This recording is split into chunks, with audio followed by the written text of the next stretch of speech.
anak mo. Hindi ka makakalaya hanggang hindi binabalik ng mga anak mo ang kanilang ninakaw.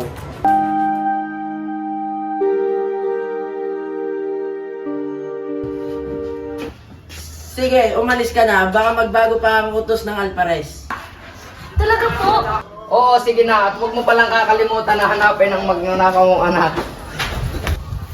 Crispin! Basilio! Hanapin pa kayo mga anak ko! Crispin! Basilio! Crispin! Basilio! Nasa kayo mga anak ko! Mga anak! Nasa na kayo? Mga anak ko! Nasa na kayo? Crispin! Basilio! Hinahanap na kayo ng nanay!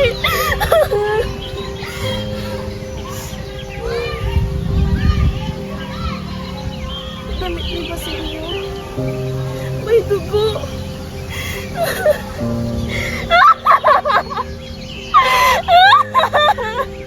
May dugo.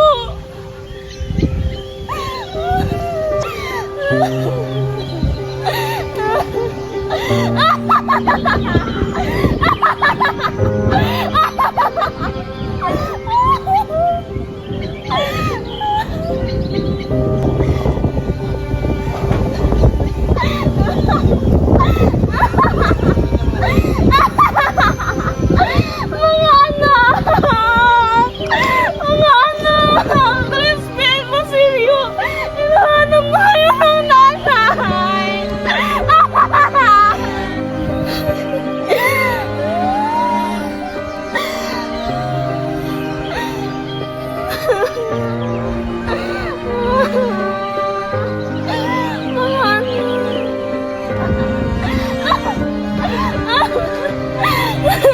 Nakita mo ba si Crispin at si Basilio? Nakita mo ba mga anak ko?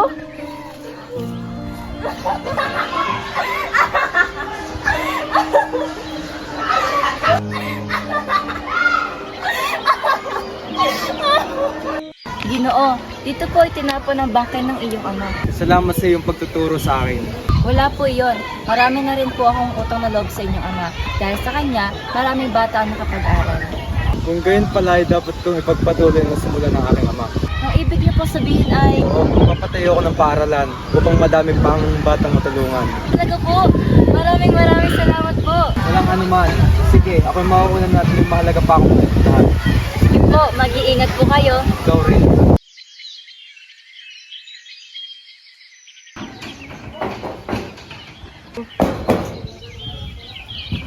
Magandang umaga, Mang Tasyo.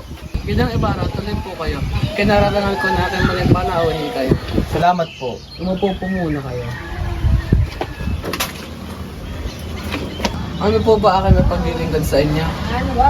Ipig ko po sana na bigyan ninyo po ako ng payo kagaya ng pagpapayo ninyo sa aking ama. Tungkol po sa pagpabalak po sa pagpapatayo ng paaralan. Kung ako inyong tatalangin, ay nararapat na sa kura kayo sa manggunin. Dahil sila ang may lakas maging na may kaya. Tungkulin at kayamanan at kailangan din ng tatag na inyong loob na siya mo magiging gabay. Paano po kung ako'y mabigo?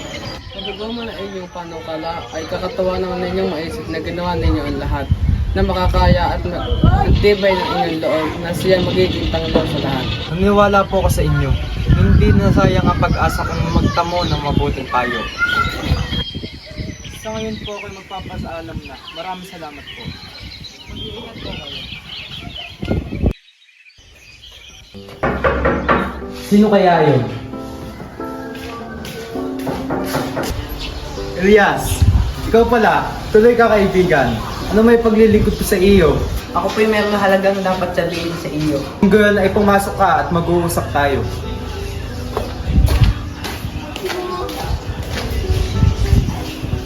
Tungkol saan ba ang iyong sasabihin? Tungkol po ito sa inyong mga kaaway. Kaaway? Meron akong mga kaaway? Marami po sa panahon ngayon. Hindi ang salarin, kundi ang taong mararangal na lalong nakapopokotan.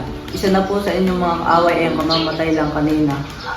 At kitang-kita ko po sa aking mga mata ang pagsagawa niya ng plano ng aking sinugbabalik. Ay sa kasamaang palad ay siya ay nadaganan ng gumuhong kahoy. Kung gayon, ikaw ang nagligtas sa akin. Maraming salamat sa iyo. Huwag mo akong pasalamatan. Utang ko sa iyo ang aking buhay nung ako'y muntik nang mamatay ng buhaya nung araw ng kapistahan. Sige po, aalis na ako. Huwag niyo pong kalimutan na aking mga sinabi. Kailangan kayo ng ating bayan. Salamat sa iyo mga babala. Kaaway? Sino pa kaya ang mga kaaway ko dito? Sobrang laki na nanagiso sa paaralang iyan. Ang hirap sa mga Indio, nakapag-aral lang konti, kala mo kung sino na. Buhay pa man ay pinarurusahan ng mga ganyang mapagmalaking tao. At ang mga tao ngayon ay nangamatay na at nabulok sa bilagguang katulad ni. Wala kang karapatang alipustahin ang banal na alaala ng aking ama. Magdasal ka na ng maikli mong oras sapagkat dumating na ang oras mo. Malalaman ko ngayon kung anong klaseng putik na Ibarra! Huwag! Kahit alang-alang man lang sa akin! pinapalad pa rin ang lalaking yan, subalit maliit ang daigdig sa amin dalawa.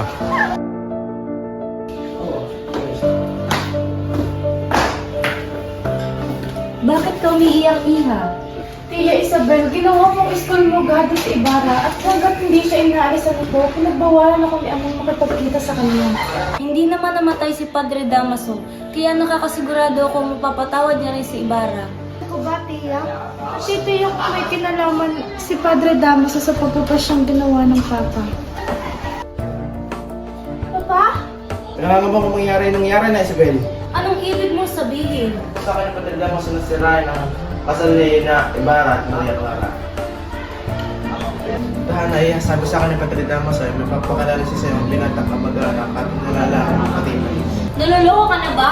Alam mo bang parang pagpapalit lang ng damit ang pagpapalit ng kasintahan? Bakit hindi mo kasi kausapin ng arsobispo? Kung ano ang sinasabi ng prela, yung lamang din ang susundin ng arsobispo. Kapitan Tiago, nabalitaan ko nagkasakit si Maria Clara, kaya dinala ko si Dr. Espedanya. Gracias, Doña Victorina. Isabel, pwede mo bang sama si Dr. De Espedanya sa Spirit Maria Clara? O sige po, sumunod po kayo sa akin. Kapitan Tiago, kinagagal ako ipakilala sa inyo si Don Alfonso Linares, ang inaanak na isang kamag-anak ni Padre Damaso. Santiago, may sakit daw ang aking naanak. Opo, Padre Damaso.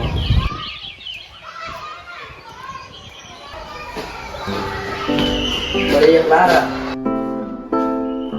Iya, maas ka lang ba? Pahinga ka na mabuti ha. Sigurado ako gagaling ka kaagad. Sige, may iwan muna kita. Pahinga ka lang dyan mabuti ha. Kawa akong bata. Padre, Sino ba? ako po si Linares. Inaanak mo yung bayo na si Carpilos. Sino yun? Yung nagagalahin tao makilala. Ito po ang sulat na aking ina at ama. Trabaho at asawa. Kung ang trabaho ay madali lang at ang asawa ay... Hindi pa naman po ako nagmamadali. Halika iyo, sumama ka sa akin. Isabel, maaari mo bang ipapatid kay Maria Clara na may gusto ko pakilala sa kanya na isang panauhin? O sige po, Padre Damaso.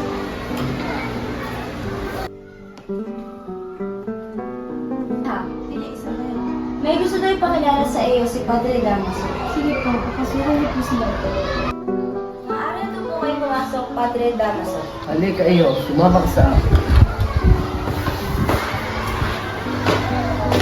Iya, pinagagalak kong ipakilala sa iyo si Don Alfonso Linares, kamag-anak ko. Hindi ko akalain, makakita ko ng malanghel na kagandahan. Huwag kang ngaya, Iha, hindi siya iba sa akin.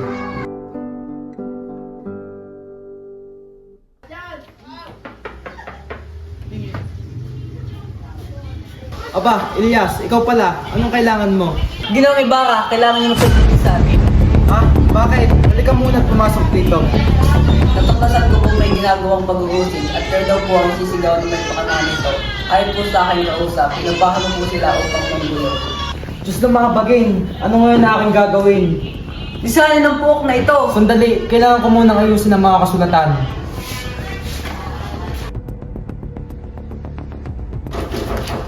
Sa ngalan ng Espanya ay buksan ang pintong ito, kundi ay gigibay namin ito. Ha? Mukhang nandito na yata sila. Isang pagpapatiwakaan, maglaban ako. Baka pati ikaw ay madamay. Kahit kung mangyari, tutulungan kita. Ginawang Ibarra, halika, tumama ka sa amin. Ha? Talagang di ba nagkakasila si Maria Clara? Subalit nakakulong pa lang hanggang ngayon si Crisostomo Ibarra. At sino may sabi na kay Ibarra siya ikakasal? Kung hindi siya, o sino? Kayo talaga, edi doon kay Don Alfonso Linares, kamag-anak ni Padre Damaso. Kaawa-awang binata, nasunog na ang bahay, nabilanggo at nawalan pa ng katipan. Kayo nang bahala sa mga kawal at ako nang bahala iligtas si Ibarra.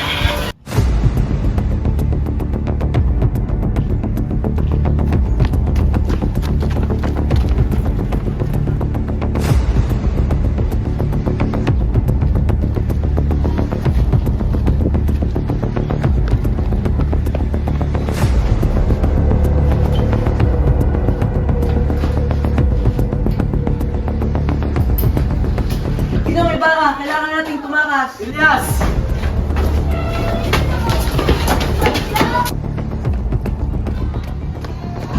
Aba, si Ibarra at si Elias. Ibarra, paano? Tinulungan ako ni Elias Malco. Marahil sadyang hindi tayo nauukol sa isa't isa. Naparito ko upang sabihin sa iyo na pinapatawad na kita. Umigaya ka sana. Hindi ka magsasalita kung hindi mo alam ang buong katotohanan. Natuklasan ko na ang tunay kong ama ay si Padre Damaso. Ano? Nagtaksil ang aking ina sa kinikilala kong ama. Ayon kay Padre Damaso, hindi ako maaaring magpakasal sa iyo kung hindi ay ibubunyag niya sa mga tao ang aking lihim. Alang-alang sa alaala ng aking ina at sa karangalan ng kinikilala kong ama. Patawarin mo sana ako ba? Ako ang dapat mong patawarin sapagkat pinag-alinlangan ko ang iyong katapatan. Tumakas sa aking mahal at lagi mong tatandaan na kahit saan ka man pupunta ay lagi kang nasa puso. Paalam na aking mahal. May palagay na po akong natuklasan na ang iyong pagtakas. Para! Tagpuan tayo! Magtago ka sa lalim ng sunog. Para! Huwag kayong aalay sa inyong kinatatabuan. Ang may tatalon upang akalain nilang walang laman ng bangka. Elias!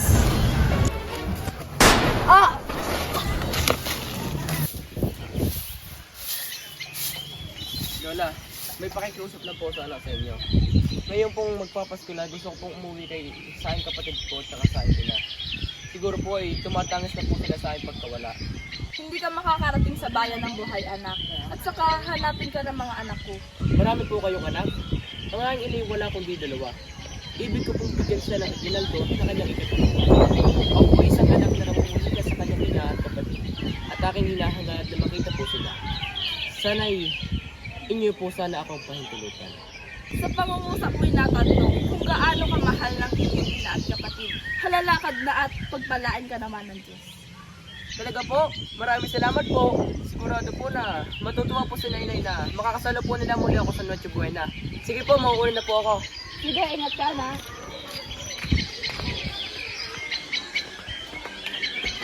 Nay! Nay! Nay!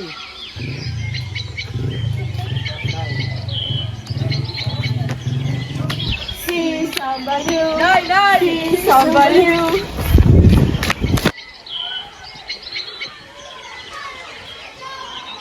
Tayo ko sa Basilio! Inay! Ikaw mga Basilio! Buhay ka!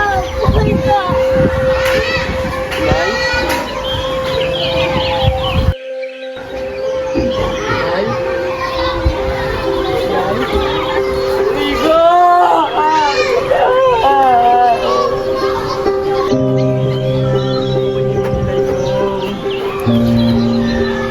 Sino ka at anong ginagawa mo dito? Ako po si Basilio at ito po ang aking inay. Patay na po siya. Basilio, bago magbukan liwayway ay patay na rin ako. Manguha ka ng kahoy at ipatong mo sa aming bangkay. Pagkatapos kami ay iyong silaban. Pagkatapos ay humukay ka sa damo roon at sa labing makukuha mo ay iyo na. Mag-aral ka ng mabuti. Hala, lumakad ka na at inom mo ang mga kahoy. Opo.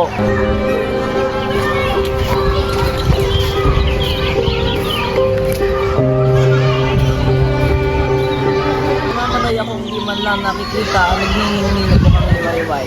Ngunit sa mga mapalad ay aalahanin niyo ang mga nagtanggol sa ating bayan.